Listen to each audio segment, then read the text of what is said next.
এই বাজেটের ফলে এবং বাজেটে যেভাবে আর্থিক বরাদ্দ করা হয়েছে তার ফলে সম্ভব নয়। দেশে মুদ্রাস্ফীতি এবং বেকারত্ব দুটো একসঙ্গে বেড়েছে। সাধারণত মুদ্রাস্ফীতি এবং বেকারত্বের হার একসঙ্গে বাড়ে না, কিন্তু ভারতবর্ষের ক্ষেত্রে সর্বনাশ হয়েছে। মুদ্রাস্ফীতি এবং বেকারত্ব একসঙ্গে বেড়েছে। এই মুদ্রাস্ফীতিকে হ্রাস টানবার কোনো ব্যবস্থা এবারের বাজেটে নেই। মোদীজির নেতৃত্বে বিজেপি সরকার মুদ্রাস্ফীতি কমানোর জন্য পেট্রোল, ডিজেল এবং গ্যাসের দাম কমানোর জন্য, বাজারের নিত্য প্রয়োজনীয় জিনিসের দাম কমানোর জন্য, ভোজ্য তেলের দাম কমানোর জন্য কোনো ব্যবস্থা, কোনো সঠিক পদক্ষেপ মোদীজির সরকার এই বাজেটে নেননি। যার ফলে আগামী দিনে ভারতবর্ষের 138 কোটি মানুষ, 10% ধনীরা ছাড়া তারা আরো বেশি আর্থিক বিপর্যয়ের দিকে যাচ্ছে। মানুষের সম্পদ পুঞ্জীভূত হচ্ছে, এটা অত্যন্ত খারাপ লক্ষণ।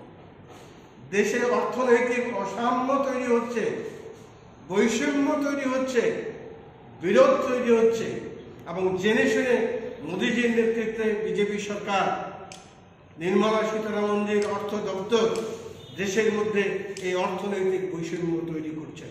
আমরা কংগ্রেস দলের পক্ষ থেকে, ত্রিপুরা প্রদেশ কংগ্রেসের পক্ষ থেকে এর তীব্র প্রতিবাদ জানাচ্ছি। 100 দিনের বরাদ্দ ছিল 98,000 কোটি টাকা, এটাকে কমিয়ে করা হয়েছে 73,000 কোটি টাকা। 98,000 কোটি টাকা থেকে কমিয়ে এটাকে করা হয়েছে 73,000 কোটি টাকা। এর আগে আমি বলেছি গ্রাম উন্নয়ন এবারে বাজেট কমানো হয়েছে। অতিমারির অভিশাপ এবং দারিদ্র ও কর্মহীনতার কঠিন বাস্তব অনুযায়ী এই বাজেট তৈরি করা হয়। গত 45 বছরের মধ্যে অর্থনৈতিক সমীক্ষার রিপোর্ট, সবচেয়ে বেশি বেকারি রয়েছে ভারতবর্ষে। ভারতবর্ষে গত 45 বছরের মধ্যে মোদীজির নেতৃত্বে বেকারত্বের সংখ্যা সবচেয়ে বেশি বেড়েছে এবং দেশ এই কারণে একটা গভীর সংকটের মুখে। দেশের বেকারি বাড়ছে, কোভিডের ফলে বেকারি বেড়েছে, কর্মচ্যুতি বেড়েছে, ছাঁটাই বেড়েছে। অথচ এই বাজেটে এই কর্মহীন ছাঁটাই কর্মচারীদের জন্য কোনো দিশা মোদী সরকার দেখায়। শুধু কোভিড রোগে আক্রান্ত হয়ে 1,20,00,000 লোকের চাকরি গেছে, তাদের সম্পর্কে কোনো দিশা নির্মলাজি এই বাজেটে দেখাতে পারেননি। প্রায় 3 কোটি বেকার আপাতত, এই কোভিড পিরিয়ডে আপাতত 3 কোটি বেকার, তাদের জন্য কোনো রকম আর্থিক সুরাহার ব্যবস্থা এবারের বাজেটে মোদী সরকার দেশের সামনে দিতে পারেননি। আমরা তীব্র ভাষায় প্রতিবাদ করছি। এর ফলে দেশে দারিদ্র্য বাড়বে এবং বেকারিত্বের সংখ্যা আরও বাড়বে। এবং যেভাবে ডিজিটাল বাজেটের প্রস্তুতি নেওয়া হয়েছে, এর ফলেও দেশ আগামী দিনে একটা চরম সর্বনাশের দিকে যাচ্ছে।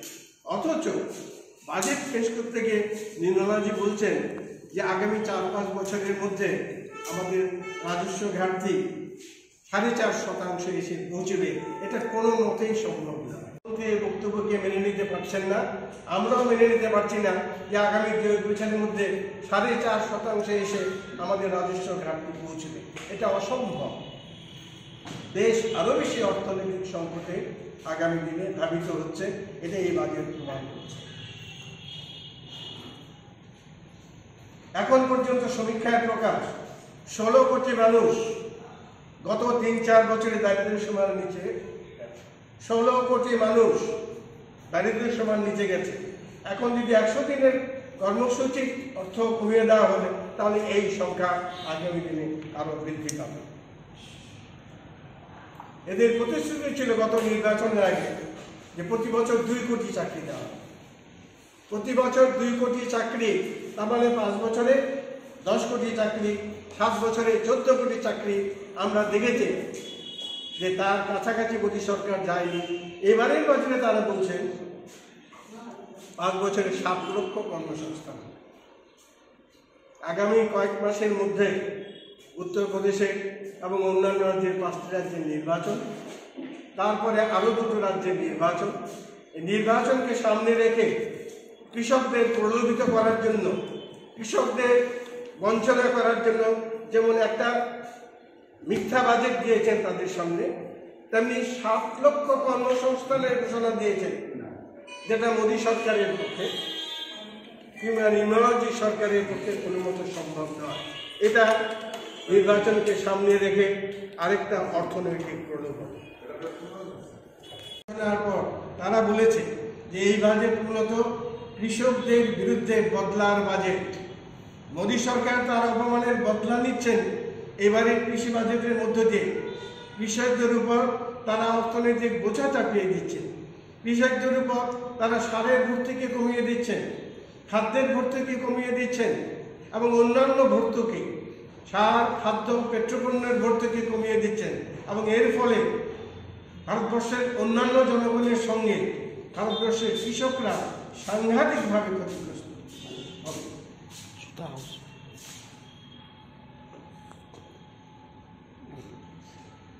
আমরা আরও লক্ষ্য করেছি এই বাজেটের মধ্যে যে এই বাজেট নির্মলাজি যেভাবে ঘোষণা দিয়েছেন, তারা মুখে বলছেন একটা আর করবার সময় তারা করছেন একটা। তারা বলছে আমরা গ্রামোন্নয়নের বৃদ্ধি চাই, আমরা গ্রামের উন্নতি চাই, কারণ ভারতবর্ষের গ্রামের উন্নয়ন ভিন্ন, ভারতবর্ষের উন্নয়ন সম্ভব না।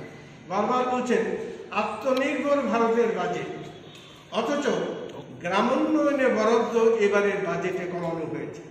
2007 লক্ষ কোটি টাকা থেকে কমিয়ে করা হচ্ছে 2.06 লক্ষ কোটি টাকা।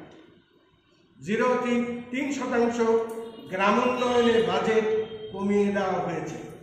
গত বছরের কৃষিক্ষেত্রে গ্রামোন্নয়নের বাজেট থেকে এবছর বাজেট কমিয়ে দেওয়া হয়েছে, অথচ মুখে বলছেন মোদী সরকার এবং নির্মলা সীতারামন যে আত্মনির্ভর ভারতের উপর নির্ভর করে কৃষকদের আয় আমরা দ্বিগুণ করতে চাইছি। আমরা আজকে আপনাদের মাধ্যমে প্রশ্ন রাখছি বিজেপি সরকারের কাছে, কৃষকদের আয়টা দ্বিগুণ কিভাবে হবে? 6 বছর যাবৎ তারা বলছেন যে আমরা কৃষকদের আয় দ্বিগুণ করব। গ্রামোন্নয়নে যদি বরাদ্দ কমিয়ে দেন, কৃষিক্ষেত্রে বরাদ্দ যদি কমিয়ে দেন, ন্যূনতম সহায়ক মূল্যে বরাদ্দ যদি কমিয়ে দেন, তাহলে প্রকৃতপক্ষে কৃষকদের আয় দ্বিগুণ হবে কি করে? ত্রিপুরাতেও কৃষিমন্ত্রী বলেছেন যে এই রাজ্যে তারা কৃষকদের আয় দ্বিগুণ করার লক্ষ্যে কাজ করছেন, কিন্তু বাস্তবে আমরা দেখতে পাচ্ছি কৃষকদের আয় বারবার কোনো লক্ষণ এখানে নেই। স্বামীনাথন কমিশনের যে রিপোর্ট, স্বামীনাথন কমিশন যে কথা বলেছিল যে কৃষকদের স্বার্থে উৎপাদিত পণ্যের 1.5 গুণ বেশি দাম দিতে হবে। কৃষকরা যে সমস্ত পণ্য উৎপাদন করছেন তার 1.5 গুণ বেশি দাম ধরে সহায়ক মূল্য দিতে হবে। কিন্তু আজ পর্যন্ত মোদী সরকার স্বামীনাথন কমিশনের রিপোর্টকে তারা গ্রহণ করেননি, বরঞ্চ কৃষকদের যে প্রকৃত খরচ, এই খরচের উপর ভিত্তি করে বাজেট না করে তারা কৃষকদের ক্ষতির দিকে ঠেলে নিয়ে যাচ্ছেন। এর ফলে ভারতবর্ষের কৃষক সমাজ সাংঘাতিকভাবে ক্ষতিগ্রস্ত হবে এবং ভারতবর্ষের অর্থনীতি আগামী দিনে ক্ষতিগ্রস্ত হবে। 25 বছরকে মনোযোগে রেখে আমরা এই বাজেট প্রণয়ন করছি। আর প্রধানমন্ত্রী বলছেন আরো এগিয়ে যে 100 বছরের লক্ষ্যে এবারের এই ডিজিটাল বাজেট। আপনারা চিন্তা করুন, অর্থমন্ত্রী এবং প্রধানমন্ত্রী যে কথাগুলো বলছেন, 25 বছরের লক্ষ্যে বাজেট। বাজেট হলো 1 বছরের আয় ব্যয়ের হিসেব। তো বাজেটের রূপায়ণ এবং বাজেটের সাফল্য দেখবার জন্য আমাদের 25 বছর অপেক্ষা করতে হবে। আর প্রধানমন্ত্রীর কথা অনুযায়ী আমাদের 100 বছর অপেক্ষা করতে হবে। এটা কখনো আম জনতার বাজেট হতে পারে। আম জনতার বাজেট হবে এই 1 বছরে, গত বছরের আপনি কি কি সাফল্য পেয়েছেন, কি কি কাজ করেছেন, এটা প্রকাশ্যে আনুন। আর এই বছর 22-23 যে অর্থ বছরের বাজেট, এই বাজেটে আপনারা কি করতে চান সারা ভারতবর্ষে, সেই প্রকল্পগুলো আপনারা সামনে আনুন। মানুষকে ধোঁকা দেবার জন্য, বঞ্চনা করার জন্য, প্রতারিত করবার জন্য এইভাবে কিছু গাল ভরা কথা বলছে মোদীজির সরকার এবং নির্মলাজির সরকার। এই বাজেটে তারই প্রতিফলন আমরা দেখেছি। আমরা প্রচণ্ডভাবে এই বাজেটের আমরা বিরোধিতা করছি। ভারতবর্ষের গ্রামীণ অর্থনীতিকে ধরে রেখেছে রেগা প্রকল্প। এই রেগা প্রকল্প কংগ্রেস সরকারের সময় চালু হয়েছিল এবং এই রেগা প্রকল্পের ফলে গ্রামীণ অর্থনীতিতে 27% দারিদ্র্য দূরীভূত হয়েছিল। ভারতবর্ষের 27% মানুষ তফসিল জাতির মানুষ, তফসিল উপজাতি অংশের মানুষ, ওবিসি সম্প্রদায়ের মানুষ, দলিত সম্প্রদায়ের মানুষ। তারা এই রেগার শ্রমদিবসের সুবিধা নিয়ে তারা দারিদ্র্য থেকে মুক্তির একটা পথ খুঁজে পেয়েছিলেন। আর আজকের এই সরকার এই বছরের বাজেটে 22-23-এর বাজেটে তারা ঘোষণা করেছেন গ্রামোন্নয়নের বাজেট কমিয়েছেন, আবার রেগা প্রকল্পের 100 দিনের কাজের যে বাজেট সেটার উপরে তারা হস্তক্ষেপ করেছেন। আমরা তীব্র ভাষায় এটা প্রতিবাদ করছি। 100% শ্রম দিবসে যে রেগা বাজেট তার পরিমাণ 25% কমিয়ে দেওয়া হয়েছে। 25%, 4 ভাগের 1 ভাগ গরিব মানুষের পেটে তারা আঘাত করেছে। অথচ বলছেন তারা গ্রাম উন্নয়ন চাইছেন, আর আত্মনির্ভর ভারতের স্লোগান দিয়ে ভারতবর্ষের গরিব মানুষকে আরো বেশি দারিদ্র্যের দিকে তারা নিয়ে যাচ্ছে। ইদানিং কুটির শিল্পের সাপ্লাই চেইনটা নষ্ট হয়ে গেছে। ক্ষুদ্র এবং কুটির শিল্পে সাপ্লাই চেইন নষ্ট হয়ে গেছে। এই সাপ্লাই চেইন পুনরুদ্ধার করবার কোনো প্রকল্প কিংবা দিশা এবারের বাজেটে বিজেপি সরকার আমাদের সামনে দিতে পারে। খাদ্য, সার, পেট্রোপণ্য ভর্তুকি চলতি বাজেটে 29% কমেছে। চলতি বাজেট মানে 21-22 সালের বাজেট।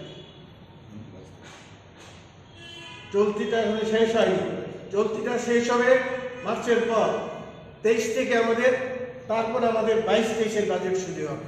চলতি যে বাজেট, এই চলতি বাজেটে খাদ্য, সার এবং পেট্রোপণ্য 39% ভর্তুকি হ্রাস করেছে মোদীজির নেতৃত্বে বিজেপি সরকার। দেশের মানুষের স্বার্থ বিরোধী। 22-23 অর্থবর্ষে ভর্তুকি কমে হবে 27%, যেটা আসছে আগামী দিনে সেখানে কমবে 27%। গত বাজেটে কমেছে 39%, এবার হবে 27%। এর ফলে 3,18,000 কোটি টাকা ভর্তুকি কমিয়ে দেবে বিজেপি সরকার। কৃষি ক্ষেত্র এবং দেশের কৃষকরা প্রকৃতপক্ষে বঞ্চিত। আমরা জানি কৃষকরা দীর্ঘদিন যাবৎ দিল্লির উপকণ্ঠে নরেন্দ্র মোদী সরকারের বিরুদ্ধে আন্দোলনে নিরত ছিলেন। তারা চাইছিলেন 3টে কৃষি আইন, যে আইনগুলো কৃষক স্বার্থের বিরুদ্ধে করা হয়েছিল, অবিলম্বে যেন বিজেপি সরকার এই কৃষি আইনগুলো প্রত্যাহার করে। দীর্ঘদিনের পর মোদী সরকার উত্তরপ্রদেশের নির্বাচন এবং ভারতবর্ষের অন্যান্য কতগুলো রাজ্যের নির্বাচনের প্রেক্ষাপটে কৃষকদের স্বার্থবিরোধী এই 3টে আইন প্রত্যাহার করে নিতে বাধ্য হয়েছে। কিন্তু তারপরেও কিন্তু এই বাজেটে কৃষকদের স্বার্থে এমএসপি, ন্যূনতম সহায়ক মূল্য সম্পর্কে যে আইনি স্বীকৃতি কৃষকরা চাইছেন, এই সম্পর্কে বাজেটে কোনো উল্লেখ নেই। কৃষকরা চাইছিলেন যে তাদের যে বিদ্যুৎ বিল এটাকে মকুব করা হোক। কৃষকরা চাইছিলেন যে অত্যাবশ্যকীয় পণ্য আইন যেটা বাতিল করেছিলেন মোদী সরকার, সেটাকে আবার প্রত্যাহার করা হোক। মোদী সরকার বাধ্য হয়ে প্রত্যাহার করেছেন, কিন্তু কৃষকদের উপর অন্যান্য বিধিনিষেধ তারা চাপিয়ে দিয়েছেন এই বাজেটের মধ্য দিয়ে। প্রকৃতপক্ষে এই বাজেটে কৃষকরা ক্ষতিগ্রস্ত হয়েছে। 21-22 সালে কৃষিতে বরাদ্দ ছিল 1,23,018 কোটি টাকা। 21-22 সালে বর্তমানে যেটা চলছে, চলতি বর্ষে এই বাজেট ছিল 1,23,018 কোটি টাকা। এটা আগের বছরের তুলনায় 14% বৃদ্ধি ছিল। কিন্তু এই বছর যে বাজেট হয়েছে কৃষিতে, সেটা হয়েছে 1,32,513 কোটি টাকা। এবছরের বাজেট মানে 22-23-এর বাজেট কৃষির ক্ষেত্রে 1,32,513 কোটি টাকা। বৃদ্ধি মাত্র 4.5%। কৃষকদের উন্নয়নের জন্য, কৃষিক্ষেত্রে উন্নয়নের জন্য যে বরাদ্দ 20%, 25% হওয়া উচিত, গত বাজেটে সেটা 14.5% ছিল, এবারের বাজেটে এটাকে করা হয়েছে 4.5%। এতে কৃষকরা সাংঘাতিকভাবে ক্ষতিগ্রস্ত হবে। আমাদের মনে রাখতে হবে মুদ্রাস্ফীতি 7% প্রায়। মুদ্রাস্ফীতি যদি আমরা হিসাব করি তাহলে কিন্তু এই বরাদ্দ আরো অনেক কমে আসবে এবং তার ফলে দেশের কোটি কোটি কৃষক সাংঘাতিকভাবে ক্ষতিগ্রস্ত হবে। অথচ মুদ্রাস্ফীতি বেড়েছে, তার মানে কর্মচারীরা যারা স্থায়ী বেতনের কর্মচারী তারা প্রকৃতপক্ষে কিন্তু ক্ষতিগ্রস্ত হচ্ছে। মুদ্রাস্ফীতি 7%, কিন্তু করের ছাড় মিলছে না, তার মানে মধ্যবিত্ত সাধারণ মানুষ তারা ব্যবসা বাণিজ্য করছেন কিংবা যারা কর্মচারী তারা এর ফলে কর কাঠামো পরিবর্তিত না হওয়ার ফলে তারা ক্ষতিগ্রস্ত হচ্ছেন, তাদের যে মূল আয় সেটা কমে যাচ্ছে। মুদ্রাস্ফীতি যদি বিচার করি, প্রত্যেক কর্মচারীর মূল আয়, রিয়াল পে যেটাকে আমরা বলি, সেটা কিন্তু আসলে কমে যাচ্ছে। সরকার এবং সীতারামনজির সরকার এই ঘাটতি কীভাবে মেকআপ করবেন আমরা সম্পূর্ণ বাজেটের মধ্য দিয়ে কিন্তু তার কোনো দিশা দেখতে পেলাম না। প্রত্যেক বাজেটের একটা দিশা থাকে, প্রত্যেক দেশ একটা বিশেষ দিশা নিয়ে তাদের এক বছরের আয় ব্যয়ের নীতি নির্ধারণ করে। আমাদের মতো এবারের বাজেট ভারতবর্ষের ধনীদের দিকে তাকিয়ে করা হয়েছে। এই বাজেট দেশের কর্পোরেটদের স্বার্থে তৈরি করা হয়েছে। এই বাজেট আম জনতার বাজেট নয়, এই বাজেট দেশের 10% ধনী ব্যক্তিদের বাজেট এবং মোদিজির নেতৃত্বে বিজেপি সরকার এই বাজেটকে আম জনতার স্বার্থে ব্যবহার না করে, আম জনতার জন্য কিছু না দিয়ে কর্পোরেট গোষ্ঠীর স্বার্থে, ধনীদের স্বার্থে এই বাজেটে বিভিন্ন প্রকল্প তারা ঘোষণা করেছেন। আমরা দেশের জনগণের স্বার্থে, ত্রিপুরার গরিব মানুষের স্বার্থে এই বাজেটের বিরোধিতা করি। এই বাজেটে একই সঙ্গে গরিবরা বঞ্চিত হয়েছে, কারণ দারিদ্র্য দূরীকরণের বিশেষ কোনো স্পেসিফিক প্রকল্প এই বাজেটে নেই। এই বাজেটে শ্রমিকরা বঞ্চিত হয়েছে। শ্রমিক স্বার্থে যে পরিযায়ী শ্রমিকরা কোভিড কালে যারা তাদের চাকরি খুঁয়েছেন, কর্মসংস্থান হারিয়েছেন, তাদের জন্য এই বাজেটে কোনো দিশা দেখানো হয়নি। দেশের মধ্যবিত্ত কর্মচারী সমাজ যারা কর দেন, তাদের জন্য কর কাঠামোর কোনো পরিবর্তন করা হয়নি। 2014 সালের পর থেকে, নরেন্দ্র মোদীজির নেতৃত্বে বিজেপি সরকার আসার পর থেকে Subscribe to Tripura Info and press the bell icon so that you never miss any latest updates and news on Tripura.